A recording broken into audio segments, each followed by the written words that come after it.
Hey everybody, it's Jekar here from Bromance Wargaming with a battle report. I know it's been a while. This is a Tomb King versus Orcs and Goblins game. We're playing with my friend Rachel, who's fairly new. She's played probably a dozen games, and she's still kind of learning, so we're just doing like battle line, 1500 points. But I figured I'd go ahead and record it, and I got it in. Wanted you guys to see it as well.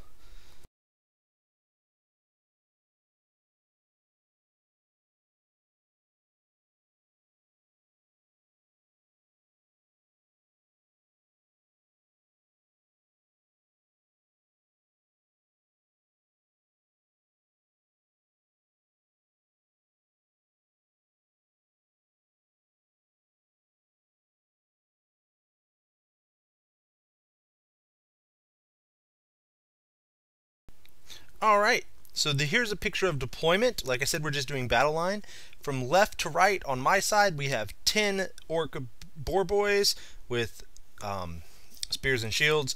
Got a goblin wolf chariot. We got the savage orc boar boys next to them. We have 50 night goblins with my BSB and my general in there. We've got the shaman behind there. He had the poison spell and sneaky stabbing because he rolled, whatever the number 5 spell is, the one that I never take.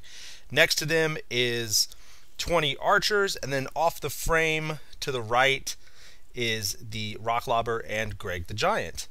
For her deployment, she's got left to right, from my left to right, she has 3 chariots, unit 15 skeletons, the casket, she has the colossus, 20 tomb guard with her king and her herald, 15 more archers, and the hierophants behind the archers just within 12 of the whatever those things, the tomb guard. And the little carrion thing is because she hasn't built her scorpion yet, and it's started entombed. This, like I said, this is my right flank. You can see Greg over here in the rock lobber. Here's a better picture of the tomb guard with the herald and the king and the armless colossus. And here is a better picture of her right flank, my left flank. Got the chariots, the archers, the casket, and like I said, the carrion guy is just being proxied as her scorpion, which is entombed. First thing, first turn, to remind me why I don't like boar boys. Just so you know, I of course got first turn because I am a boss and rolled well. First thing, boar boys squabble, beat each other up a little bit. They have to charge or do nothing, so of course they do nothing because nothing's in range. Thanks, guys. This is just a picture of the rest of my movement. You can see she's actually started moving at this point. Everything else kind of moved up pretty much at full speed. The savages did not move up at full speed, but they moved up 10 or 11 inches or something like that. And Greg is going around the side trying to get to that hierophant back in the back. So on her turn 1, she has an 18-inch charge into my savages. I actually thought that I had left it 19 inches, so that she needed an 11. But regardless, she actually rolled an 11 anyway, so she comes trundling in with 3 chariots. And I'm like, welp, there goes my plans. I just really kind of expected her to blow through those savages and just kind of run around in my backfield messing things up. So not a great way to start, I thought. Here's a picture. The casket goes off. I can't stop it. And it does three wounds, and it doesn't hop, which I'm really excited about because my chariot on leadership 6 does not like getting hit by leadership tests. Here you can see the aftermath of the combat. I should say that she shot with her archers. She didn't put any wounds on Greg, and she did 1 wound to the chariot that I was able to save. So in combat, she comes in and she does like 1 wound with impact hits. Her impact hit roll is like a 2, a 2, and a 3. They're only strength 4, so they wound me on 4s, and she rolled really terribly. And then with all the other attacks, or whatever, she just didn't do that much. I did 2 wounds back. I lost by 4. 1 or 2 maybe. I couldn't hold because if I had killed a chariot, I would actually have been steadfast, and that would have been cool. But I broke, and she didn't run me down because I ran like 9 or 10 inches.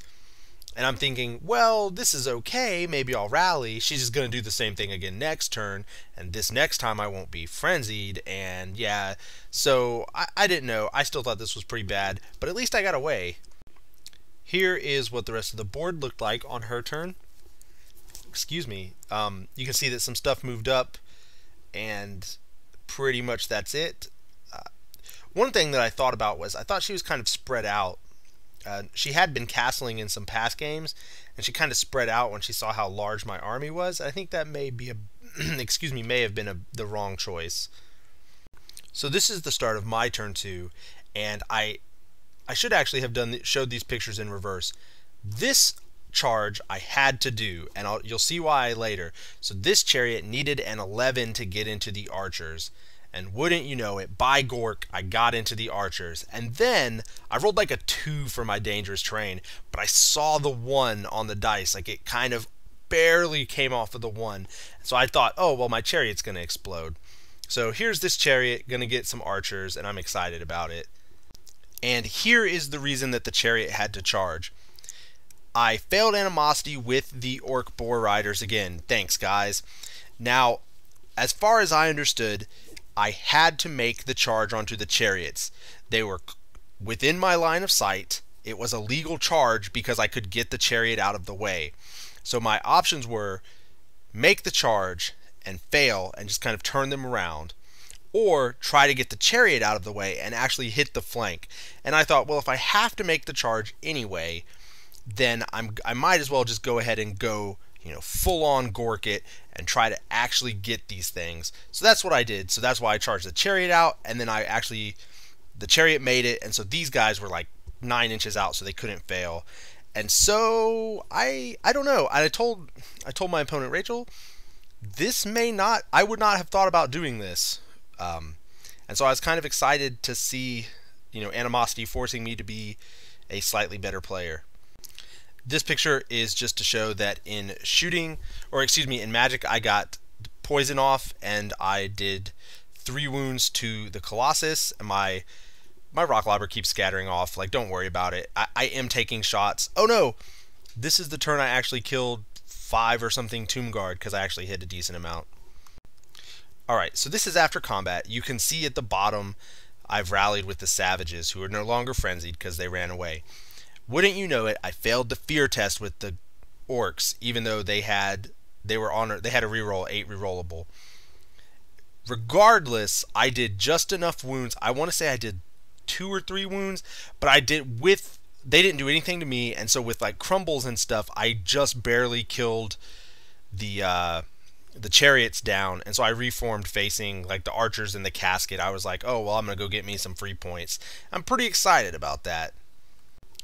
This chariot charged in. He did 4 wounds, 5 wounds on impact or something. Did nothing. He passed his fear check, but did absolutely nothing. Couldn't wound. It's okay. He still won combat. I crumbled a couple more skeletons, and I'm just really glad he got out of the way so I could kill those chariots. So Tomb King turn 2. Everything charges into the Night Goblins. Let's hope that I don't get destroyered. This is just a picture of the rest of Tomb King turn 2. You can just see that there's not really much left. Oh, I know what I'm showing here. So the casket goes off. The casket hits the boar riders on the left first. I roll a 2, a 2, and a 1. They don't take any wounds. It jumps to the Savage Orcs. On 3 dice, they roll a 7, a 4, a 2, and a 1. They don't take any wounds. It jumps to the Night Goblins. They roll an 8. They don't take any wounds. It jumps to the Auror Boys, and they roll like a 10, so they actually take wounds. Then it jumps to the Rock Lobber, and the Rock Lobber rolls like an 18. The Rock Lobber just explodes. Actually, probably the thing, and I didn't think about this while we were playing, because since it's a training game, I probably would have said something. Probably should have jumped to my wizard. Didn't think about it, but that might have been a good call too. This combat round. So the giant does the Colossus does something like 6 wounds to me. The Tomb Guard do like nothing. They're netted. That's what that little blue token means. The Tomb Guard don't do much. The Herald can only attack my general and can't do anything. He doesn't get any killing blows or whatever. So the Tomb King and my characters attack at the same time. The Tomb King puts all of his attacks on my general, and he doesn't roll a heroic killing blow. He does 2 wounds though. My general and BSB attack, and they put 1 wound on him and 1 wound on the Herald because of the transfer thing. And luckily I stick because I'm steadfast on an 8, and I was actually really scared to roll that break test because that's a lot of points there, and I was like, well, you know, an 8 is failable. So we're on to Orc and Goblin turn 3, and I flank charged the Necrolith Colossus. You can see that I still have poison on the archers, but whatever, they don't really have anything to shoot at. Greg charges the archers, and my Goblin Chariot, which I haven't really said anything about. It takes a wound this turn, or it took a wound. It took a wound last turn, but stuck, and so it's just kind of hanging out, trying to kill some skeletons. So this is kind of a blurry picture, but after combat, Greg just killed everything and is looking at that Hierophant and thinking, lunch. He gets hungry when he's hungover, and as a giant, he is perpetually hungover.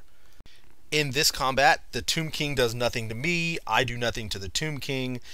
I kill the Colossus, even though I failed Fear, and I want to say that this was like a push, or I crumbled 1 Tomb King or something, or Tomb Guard. It was really just, it was kind of a wash.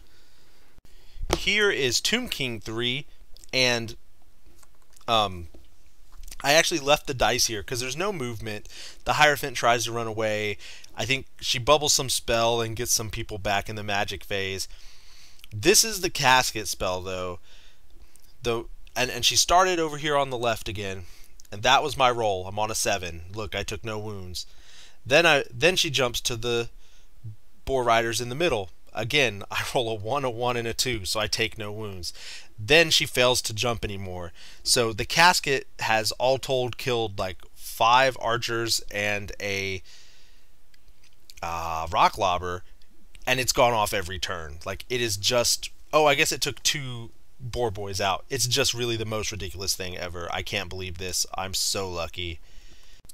Oh, this round of combat, the archers actually finish off the chariot. This is them celebrating. Just kind of like high-fiving each other, like, yeah, we got you. And in this round of combat, her turn 3, the Tomb King and my general kill each other. Now, the Tomb King actually kills my general. I want to say that he heroic killing blows the bejesus out of me, which is sad because I'm only on 1 wound, but, you know, he does it anyway. I actually, with my general, because I roll his attacks first, kill the Herald who takes the wound, and then my BSB who strikes Simo kills the king. But regardless, the curse kills like 1 goblin, and now I can finally hit things in that combat. They're not weapon skill 6, they're like weapon skill 3, thank God. Here's just a picture of the overall way the game is looking at the bottom of this turn. Again, Greg is looking at the Hierophant who just couldn't get away fast enough, and it's really Operation Mop-Up at this point, but we keep playing anyway.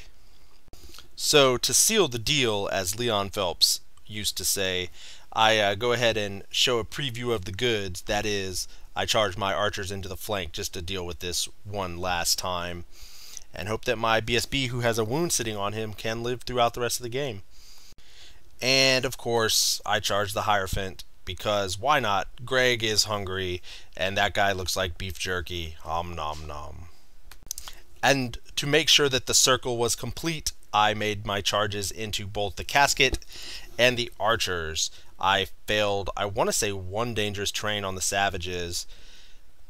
No, I failed none this time. I failed no dangerous terrains on the savages to get into the archers. And yeah, this is just all downhill.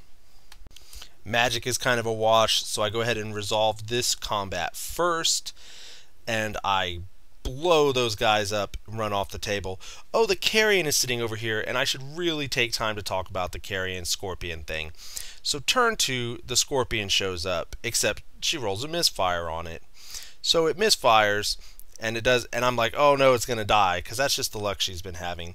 No, it just doesn't get to come up. turn 3, as you may realize that this is turn 4, turn 3, the exact same thing happens. So this scorpion carrion thing is just kind of hanging out underground, I don't know, knitting a sweater or something? I'm not really sure. But regardless, this picture is not to show that. This picture is to show that my savages got the F off the board so that when the casket exploded, it didn't hurt them. Greg charged in and decided that he didn't actually want to fight, he just wanted to yell really loudly. So he screamed until the Hierophant exploded, and that's fine. There was really not a lot left to do, like the Tomb Guard or like Leadership 8 or something, so they didn't crumble at all. So that was fine, but Greg's just kind of like sad that his meal ran away. We rocked the socks off the casket, we did exactly 3 wounds, and just to add insult to injury, she couldn't roll the 4-up to hit this only unit within 12 inches with the explosion of the casket. And pretty much it's all over but the crying. You can see what's happening. Just I'm peeling Tomb Guard off. They're just dying. I'm not netting myself. She's not killing my BSB. It's just, it's bad. So her turn 4, the Scorpion finally appears, but I also kill the Tomb Guard off, and so everything reforms to face the Scorpion, which is the only thing left on the board.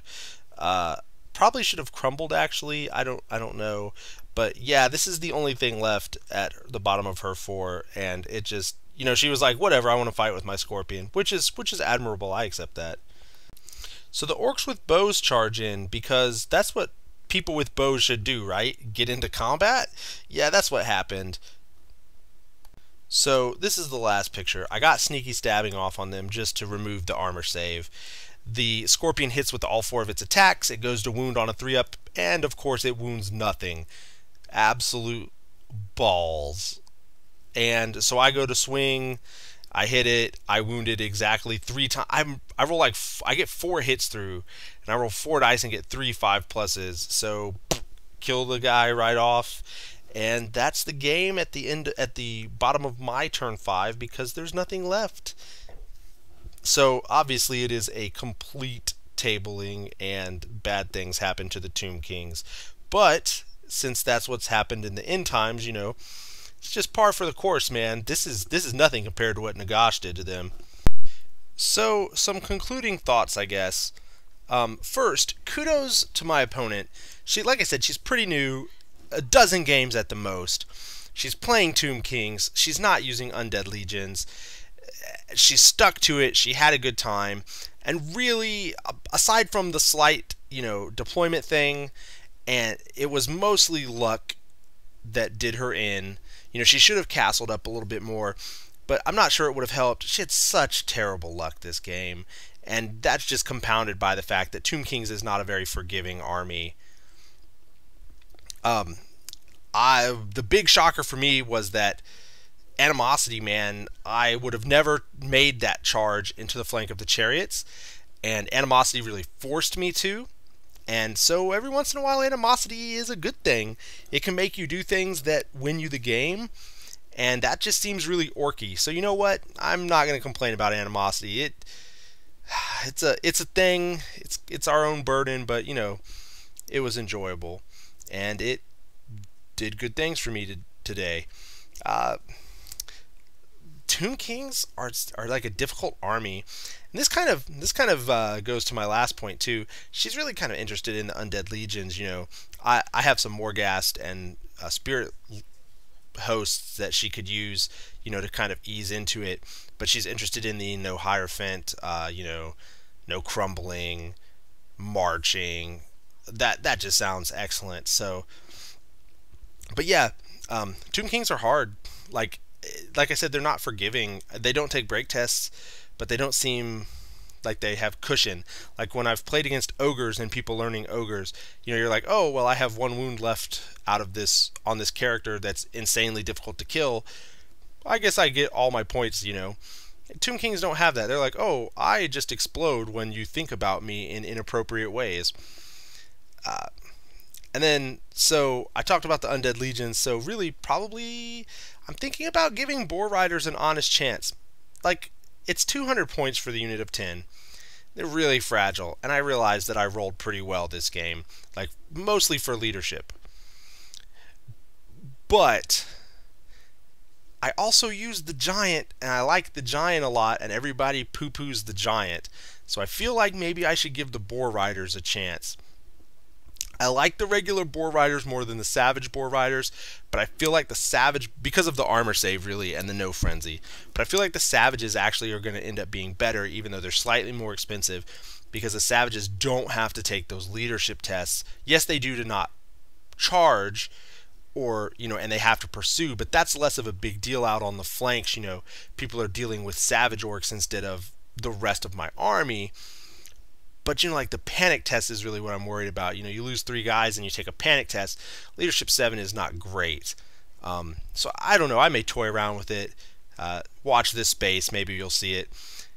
Anyway, I hope you guys enjoyed it. I'm going to try and keep her in the loop and updated, and maybe you'll probably see some more Tomb King reports with her. A local shop is starting a league, so maybe I'll get some end times combat in too. But anyway, that's the game. I hope you enjoyed. If you did, click subscribe, like, let us know what you liked, what you didn't like, and thanks for watching.